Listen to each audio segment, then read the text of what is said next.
Hi friends, ఈరోజు వచ్చేసి solar plates వచ్చేసి ఇన్స్టాల్ చేయడం జరిగింది. సో మన హౌస్ పైన చూడండి ఎలా ఉంది. మొత్తం 6 ప్లేట్స్ వచ్చేసి ఇన్స్టాల్ చేశారు. సో హారిజాంటల్గా 3 ఉన్నాయి, ఒక లేయరు, మళ్ళీ ఇంకో లేయరు 3 ఉన్నాయి. సో మొత్తం 6 ప్లేట్స్ ఉన్నాయన్నమాట. సో కింద కూడా వచ్చేసి ఈ విధంగా పిల్లర్స్ వేసారు. సో 4 పిల్లర్స్ వేసారు, ఇక్కడ ఒకటి, బ్యాక్ సైడ్ ఒకటి ఉంది. సో సేమ్ అలాగనే ఆపోజిట్ సైడ్లో, ఇటు సైడ్ రైట్ సైడ్లో కూడా 2 ఉన్నాయి. సో అక్కడ వచ్చేసి వైరింగ్ కనెక్షన్ వచ్చేసి ఇచ్చారనమాట మన సోలార్ ప్లేట్స్కి.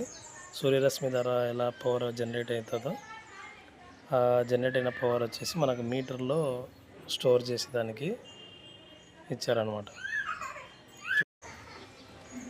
చూడండి, మీకు ఎలా అనిపించింది ఏంటి చెప్పండి, కామెంట్స్ చేయండి.